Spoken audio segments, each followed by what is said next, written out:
우리가 여가 시간에 무엇을 하느냐 하는 것 이상으로 우리의 영적인 상태를 말해주는 것은 없다라고 하는 말이 있습니다. 우리가 진정으로 아주 영적인 큰 싸움을 끝내고 난 뒤에 그리고 그 나머지 휴식 시간에 누구와 무엇을 하고 있는지 이것을 잘 살펴야 됩니다. 왜냐하면 그러한 휴식 시간이 사단이 활동하기 가장 좋은 시간이기 때문에 그런 것이죠. 우리가 그런 휴식 시간에 경건한 사람들, 동료들과 함께 있거나 또는 하나님께서 사용하셨던 위대한 성도들의 책을 읽는 그런 시간들을 갖는다면 우리는 그 시간 자체가 굉장히 큰 복된 재창조의 시간이 되어질 것입니다. 그러나 만약 우리가 TV를 보고 영화를 보고 세상 사람들과 어울려서 세상적인 어떤 것들을 추구하고 있다고 한다면 그것은 우리의 영적 상태가 심각한 그 상태에 있다라는 것을 말해주고 있는 지표가 될 수도 있어요.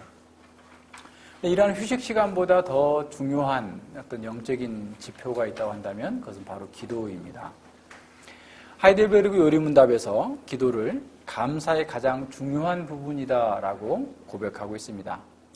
여기서 말하는 감사라고 하는 것은 일상적인 수준에서의 감사를 얘기하는 것이 아니라 우리가 죄와 비참함 가운데에서 구원받은 그 구원에 관한 감사와 찬양이 포함되어 있는 것이죠. 그래서 구원받은 성도의 기도를 통해서 매일 하나님께 감사가 올려드려지는 거예요. 그러니까 우리가 하나님께 감사한다라는 것은 우리의 기도를 통하여서 감사함으로 연결되어지는 거죠. 구원받지 못한 사람들은 자신의 여전한 그 죄의 욕망에 사로잡혀 있기 때문에 그런 감사가 나타나지 않습니다. 그리고 세상의 것을 더 많이 얻는 기도를 한다 할지라도 더 많이 얻는 기도를 하는 것이고 또 많이 얻었다 할지라도 그것 때문에 만족함이 없기 때문에 계속해서 하나님의 베푸신 그 은혜보다도 자기 추구적인 기도를 하고 있는 것이죠. 때로는 그 사람들이 경건한 언어를 사용할 수도 있어요. 사용하기도 합니다. 그러나 그것은 자신의 이익을 얻기 위한 것이죠. 자기의 본 마음을 숨기고자 하는 어떤 동기에서 드러나는 것일 수밖에 없습니다. 그래서 어떤 사람들, 육신적인 사람들은 기도 그 자체를 공로시하죠. 그래서 새벽 기도도 열심히 했고, 내가 무엇도 열심히 했고, 무엇도 열심히 했기 때문에 하나님께서 당연히 자신이 원하는 것을 줄 것이다. 라고 생각을 하는 상태로 나뉜 거죠. 그래서 어머니 기도에 무슨 기도에 등등의 명목을 붙여가지고 열심히 기도를 하지만 그 기도가 정말 감사에서 나오는 감사의 기도가 아니라 자기의 또 다른 육신의 욕망을 추구하는 그런 기도인 거죠. 우리는 지금까지 이런 기도를 살펴보고 있는데 이 기도를 통해서 우리의 영적인 상태를 살펴보자라는 거예요. 그리고 우리가 정말 바른 기도를 하고 하나님과 바른 교제 가운데 들어갈 수 있는 사람이 되자라는 거예요. 진정으로 하나님을 아는 자답게 하나님께서 기뻐하시는 합당한 기도하는 사람으로 우리 자신이 바뀌는 거예요. 그것이 우리의 목표입니다. 오늘날 교회에도 여전히 이방인의 기도를 하는 사람들이 많죠. 중언부언하는 기도, 그리고 뭘 먹을까 뭘 마실까라고 하는 이런 기도를 열심히 하는 사람들이 많습니다. 기도를 마치 자신의 공로로 여겼던 바리새인들과 같이 자신이 이렇게 기도를 열심히 한다. 하루에 몇 시간 이상 기도하지 않으면 안 된다. 등등의 어떤 자신의 어떤 영웅적인 신앙을 얘기하고 있는 것처럼 말하는 사람들도 있어요. 그러나 우리가 다윗의 기도를 보면 우리가 앞서 쭉 봤던 그런 기도들을 보면 정말 진정한 기도가 무엇인지를 알고 우리가 그 기도를 통하여서 하나님께 나아갈 수 있는 길이 무엇인지가 좀 더 분명해지는 것을 보게 됩니다.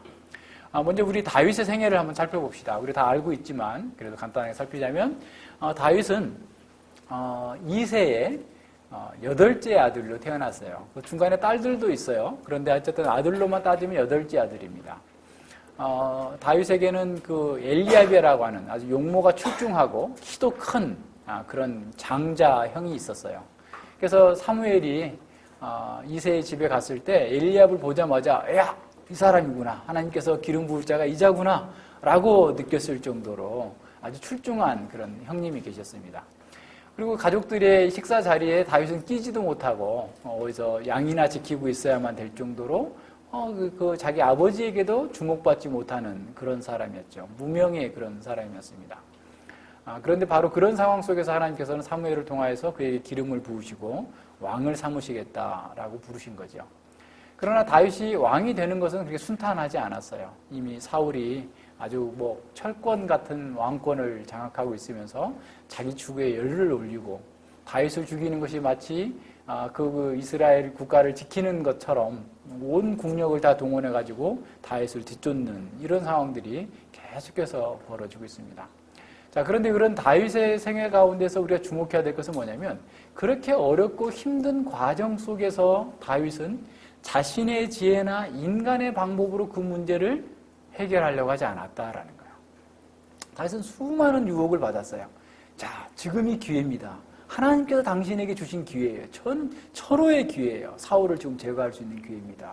라고 계속해서 그가 정말 하나님의 뜻과 하나님의 방식이 아니라 인간의 방법과 인간의 지혜를 가지고 자기의 어려운 문제를 해결할 수 있었던 상황에 대한 유혹들을 극복하고 어떠한 상황 속에서도 하나님의 말씀과 하나님의 뜻대로만 했다라는 겁니다.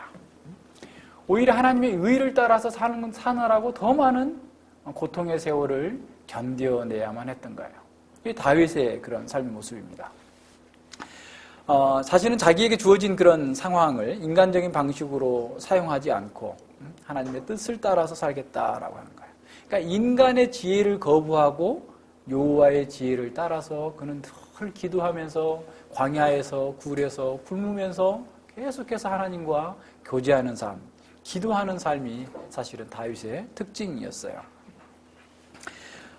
정말 겸손하다라는 건 바로 이런 걸 얘기하는 거예요. 어떤 태도가 겸손한 이런 정도가 아니라 인간과 자신의 능력을 신뢰하지 아니하고 하나님의 능력, 하나님의 지혜만을 의뢰하는 것. 이것이 진정한 겸손의 표징입니다. 그래서 여기 시편 114편, 141편 5절에 보면 이렇게 말합니다. 다윗의 시편이에요.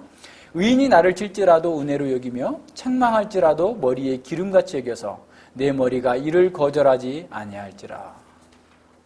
의인이 나를 칠지라도 은혜로 여기고 책망할지라도 머리에 기름같이 영광처럼 여겨서 내가 그것을 거절하지 않고 따르겠다라고 하는 겸손함이 거기 있는 거예요.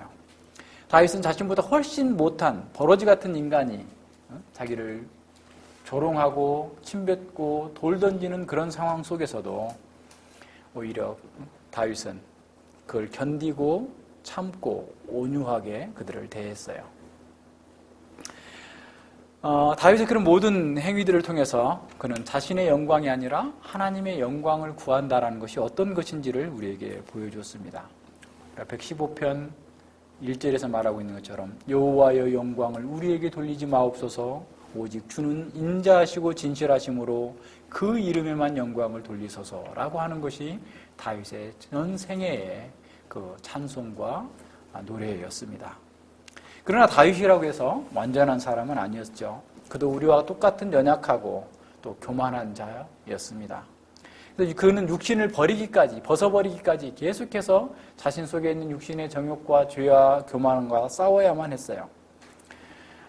그도 그 잠깐 자신의 일을 태만히 할 때 그에 넘어지게 됐죠. 그리고 한 고통을 당하게 됩니다. 이제 뒤에 가서 보겠지만 다음 주에 우리 볼 거예요. 근데 오늘날 우리는 사실 다윗과 같은 성도들에게 있어서 갖고 있는 그런 겸손과 또 하나님을 의뢰하는 것을 이렇게 배워야 됩니다. 오늘날 우리 시대의 교회들은 또 우리들은 라오디게아 교회들처럼 라오디게아 교회가 가졌던 것처럼 나는 부자라 부족한 것이 없다라고 하면서 다 자기 만족에 빠져 있고 교만에 빠져 있는 것이 우리의 현실입니다. 하나님께서는 이러한 그 사람들을 하나님께서 사용하셨던 그 위대한 사람들은 사실 그들이 가졌던 어떤 비범한 능력 때문이 아니었어요. 그들이 겸손했기 때문에 하나님의 지혜를 받아들일 수 있었고 하나님의 도구가 될 수 있었습니다. 겸손함을 우리는 배워야 되는 것이죠. 우리가 겸손할 때만 주님의 능력을 힘입을 수 있습니다. 아브라함은 지난번에 본 것처럼 자신은 재와 티끌 가운데 있는 자다. 재와 티끌과 같이 보잘것없는 자입니다. 그렇지만 제가 주님께 기도합니다. 라고 말할 수 있었던 것이죠. 모세는 자신이 자격이 없음을 굳고 얘기하면서 저는 갈 수 없습니다. 보낼 만한 자를 보내소서라고 했던 것을 보게 됩니다. 사도 바울처럼 위대한 사람도 자기는 사도 중에 지극히 작은 자고 교회를 핍박하고 그 어떤 일도 하나님께로부터 받을 자격이 없는 자라는 사실을 잘 알고 기도했습니다. 겸손한 사람이죠. 겸손한 사람의 그 특징은 기도를 통해서 드러납니다. 그러니까 기도하는 사람이 겸손한 사람이에요. 왜냐하면 자기 지혜와 자기 방식대로 하지 않고 주께서 기뻐하시는 방식대로 주님의 뜻을 따라서 내가 살겠습니다라고 하면서 주님의 지혜를 구하는 사람이기 때문에 겸손한 사람입니다. 교만한 사람은 기도하지 않는 거죠. 자기가 하는 거예요. 누구한테 물어봅니다. 말은 물어봐요. 이런 상황이 있는데 어떻게 할까요? 물어보는 답을 제시해줘요. 그러면 그 답대로 했겠지 했는데 나중에 가서 보면 엉뚱하게 행동을 했어요. 왜 그랬을까요? 자기 생각대로 한 거예요. 교만하기 때문에 그런 거예요. 하나님께서 우리에게 진리를 가르쳐 주셨어요. 말씀을 가르쳐 주셨어요. 그러면 겸손한 사람은 그 말씀을 따라 살기 위해서 기도하고 그 말씀대로 행하기 위해서 투쟁하는 거예요. 근데 교만한 사람은 들었지만 자기 방식대로 하는 거예요. 이게 아주 중요한 특징입니다. 그래서 겉으로 드러날 때는 아무리 겸손한 어떤 이렇게 언행실을 하는 것처럼 보일지 몰라도 실제적으로 주께서 가르치시는 바대로 따라가지 않으면 그건 우리의 영적 교만을 드러내는 것이죠. 이런 면에서 우리 자신을 한번 살펴보는 거죠. 여호와께서는 바로 이렇게 겸손한 다윗과 함께 하셨습니다. 그는 수많은 적들의 위험 앞에서 구원받았고 지킴을 받았고 유다 지파의 왕이 되었고 7년 후에는 온 이스라엘 백성들이 나와서 왕이 되어주십시오라고 요청할 정도로 온 이스라엘의 왕이 되었습니다. 예루살렘을 손에 넣었고 언약궤를 예루살렘 성으로 가져왔어요. 그것이 이제 사무엘하 6장에 나왔던 그런 사건입니다. 이 다윗은 명실공히 정말 이스라엘의 왕으로서 온전하게 튼튼한 기반을 쌓고 있었어요. 자, 그렇게 기반을 쌓고 이제는 좀 쉬자 라고 하면서 짧은 휴식이 들어가 있는 것이 바로 사무엘하 7장 1절에 나타납니다. 아주 짧은 시간에, 그러니까 그 전 생애를 사실은 이 자리에 오기까지 다윗은 쉬지 않고 계속해서 싸워왔던 거예요. 투쟁에 투쟁을 거듭해서 지금 그 자리에 왔습니다. 그러면 이제는 내 영혼아 쉬자. 몇 년 먹을 거 있으니 이제 열심히 좀 잘 좀 쉬어보지. 그 엄청난 전쟁과 이런 어려움들을 이제 다 극복했으니까 쉬면 될 거 아니야. 그런데 다윗의 마음은 쉬지 않습니다. 자, 보세요. 7장 1절에 보면 여호와께서 사방의 모든 대적을 파하여 왕으로 궁에 평안히 거하게 하신 때에 그랬어요.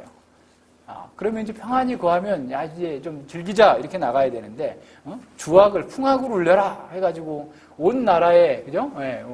음주 가무를 하기 위해서 사람들을 불러 모은 것이 아니라 2절에 보세요. 왕이 선지자 나단에게 이르되 볼지어다 나는 백향목 궁에 거하거늘 하나님의 궤는 회장 가운데 있도다 라고 얘기하고 있는 거예요. 자, 무슨 말입니까?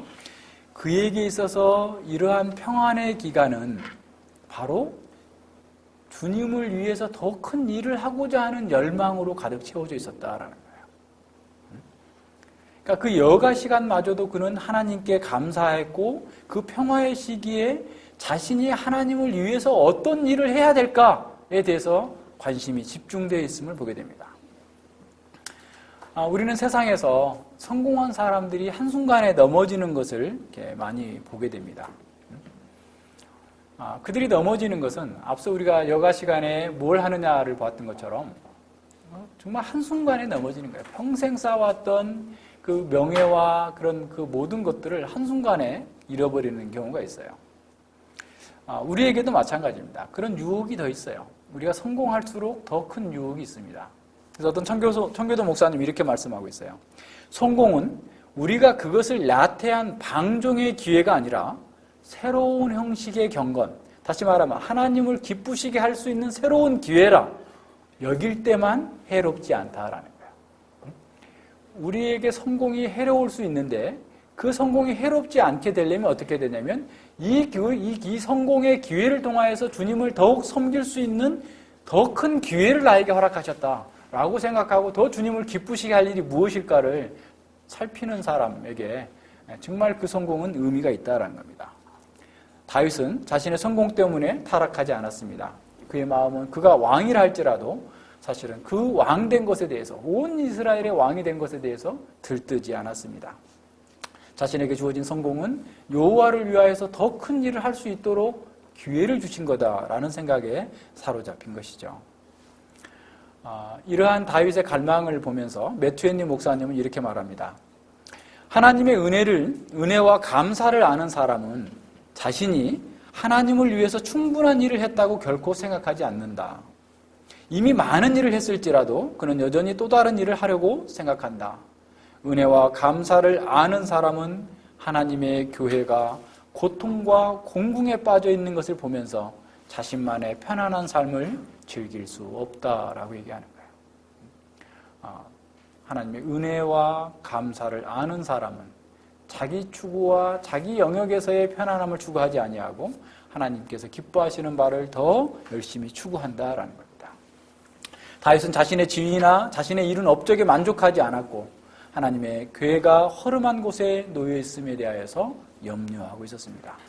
이제 막 그의 왕국이 완정되고 왕 자신이 위엄을 높이려고 하고 자기의 권력을 더 강화하려고 하는 것이 아니라 자신이 섬기는 하나님의 영광이 더 분명하게 드러나기를 사모하고 있었던 것이죠.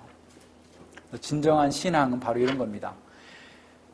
자신이 말하고 행동하는 것을 통하여서 그 신앙의 표현이 되는 거예요. 신앙은 우리의 말과 행동을 통해서 우리의 활동을 통하여서 그 진정성이 분명하게 드러나기 때문에 그래요. 그러니까 무엇을 추구하느냐를 보면 그 사람 속에 진정한 신앙의 상태를 볼 수 있는 것이죠. 그래서 우리에게 있는 은사들은 우리의 삶, 우리의 행동을 통하여서 참으로 하나님께서 우리에게 주신 그 은사의 아름다움이 어떤 것인지가 밝히 드러날 수 있도록 우리의 활동과 행동이 하나님의 은혜의 감사의 늘 표현으로서 나타나야 되는 거죠. 우리의 주님의 복되신 거룩한 삶이 우리 가운데서 증거될 수 있도록 하는 거예요. 그러니까 우리가 평안할 때 그냥 늘 TV만 보고 있다. 그러면 나는 신앙인이 아니다 생각해야 돼요. 그럴 정도로 경각심을 가져야 돼요. 오늘날 사람들이 야 교회 일주일에 한 번 오면 되지 무슨 가정예배까지 매일매일 또 드리라는 거야. 너무 심한 거 아니야?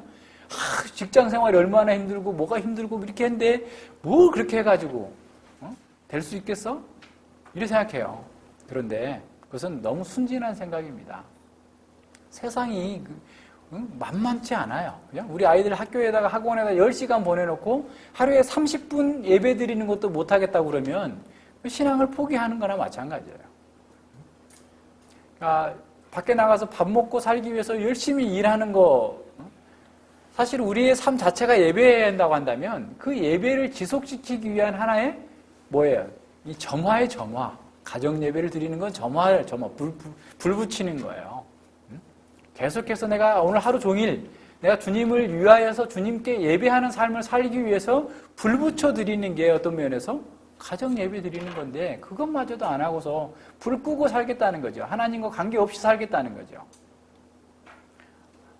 물론 다 이유는 있어요.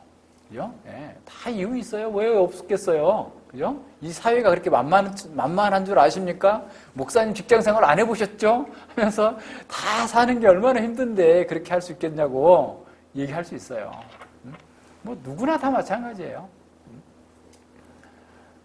우리 한번 잘 생각해 봐야 돼요. 우리가 정말 우리의 마음에서 있는 것이 우리의 삶으로 행동으로서 어떻게 나타나고 있는지 우리 스스로 한번 점검해 보자는 거예요. 지금 다윗은 그거예요. 지금 그걸 보여주고 있는 겁니다.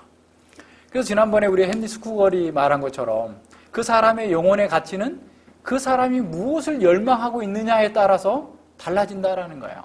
내가 하나님을 열망하고 있으면 하나님처럼 고귀한 사람이 되지만 세상을 열망하고 있으면 세상의 형상으로 점점점 추하게 변하게 될 겁니다. 사실 다윗도 마찬가지죠. 다윗은 자신이 타고난 그런 그 기쁨 또 그 재능 그 모든 것들을 하나님을 위해 사용할 때는 그런 승승장구했어요. 아무리 어려운 과정 속에서도 승승장구했습니다. 그러나 그가 한순간 넘어졌을 때 하나님의 영광이 아니라 세상의 쾌락과 세상의 안락에 눈을 빼앗겼을 때 그는 비참한 추락을 경험하게 된 겁니다. 오늘 우리도 마찬가지예요. 우리가 무엇을 사랑하는가? 우리가 무엇을 갈망하는가? 우리의 영혼의 가치를 하늘처럼 높일 수도 있고, 우리가 세상의 탐욕과 세상의 정욕에 묻혀서 죄 가운데에서 있는 것을 산다면, 추구한다면 우리는 지옥보다 더 깊이 추락하게 될 것입니다. 하지만 주님을 사랑하는 사람들은 이 부패한 세상 속에서도, 아무리 어려운 환경 속에서도 그는 세상을 이기면서 진정으로 고상하고 아름답고 복된 삶을 살아갈 수 있는 거예요. 그래서 기도는 우리의 삶과 분리되지 않습니다. 따라서 그 사람의 삶이 어디에 관심을 쏟고 있는가가, 그것이 무엇을 사랑하고 있는지를 보여주고 있고, 그가 사랑하는 것을 그가 기도할 수밖에 없는 거예요. 한번 생각해 보세요. 그렇지 않겠어요? 우리가 뭘 사랑하느냐는 우리의 기도를 통해서 표현이 돼요. 하나님의 영광보다 세상의 영광을 추구하게 되면 우리의 문제가 어디에 있는지 보여줍니다. 우리가 가지고 있는 자원과 에너지를 어디에 더 많이 쓰고 있는가, 이것을 살펴보면 우리가 지금 어느 방향으로 추구하고 있는지를 보여줍니다. 자신의 욕망을 추구하고 있는지, 하나님의 영광과 하나님의 나라를 추구하고 있는지 생각해 봐야 되죠. 일반적으로 세상에서 성공하면 성공할수록 영적인 일에 관심이 덜해지는 것이 일반적인 일이죠. 그러나 다윗은 자신이 성공한 것 때문에 영적인 일에 대하여서 오히려 더 많은 관심을 갖게 되는 거예요. 그러니까 오늘 우리가 그래야 돼요. 우리가 성공하면 성공할수록 하나님을 더 알고 더 그 성공을 통해서 하나님을 섬기고자 하는 그런 열망 속에 가득 차야 됩니다. 그래서 이 다윗은 자신은 이렇게 백향목 궁에 궁하면서 거하는데, 하나님은, 하나님의 괴는 휘장 가운데 거한다라고 하는 것을 안타깝게 생각한 거죠. 그랬더니 나단은 주께서 왕과 함께 하시니, 왕께 구하되 여호와께서 왕과 함께 하시니 물은 마음에 있는 바를 행하소서. 그러니까 그런 선한 열망이 있으니까 그런 선한 열망을 따라서 하십시오. 자, 이렇게 여가 시간에 또 선지자와 같이 있었다라는 것도 아주 중요한 거예요. 여가 시간에 풍악을 울려라 이렇게 하는 데 있지 않고, 그죠? 하나님의 말씀을 전하고 있는 선지자와 함께, 경건한 사람들과 함께 교제하고 있었다라는 것 자체가 아주 복된 삶을 사는 것이죠. 사실 우리가 누구랑 교제하고 싶어도 그분의 시간을 맞춰야 되니까 쉽지 않잖아요. 전화를 해도 통화할 수 있는 시간이 됩니까? 이게 먼저 물어봐야 되고, 다들 바쁘게 사니까. 그런데 우리가 마음껏 이렇게 그 상대방의 시간에 제한받지 않고 경건한 사람과 교제할 수 있어요. 어떻게 해요? 책을 통해서. 그분들은 야, 좀 이따 읽어. 나 좀 바쁘거든? 이렇게 하지 않잖아요. 그죠? 네. 그러니까 책을 통해서 우리는 경건한, 여가가 시간이 있으면 책을 읽는 거예요. 그죠? 어떤 목사님이 지난번에 만났더니 자기가 이렇게 10주 동안 이제 그 처음으로 안식하는 시간을 갖기로 했다는 거예요. 그래서 이제 미국에 갈 생각이 있었는데, 지금 생각으로 봐서는 10주 동안 나 이 책들을 다 읽는 데 시간을 다 보냈으면 좋겠다. 이제 그런 열망을 표현하는 거죠.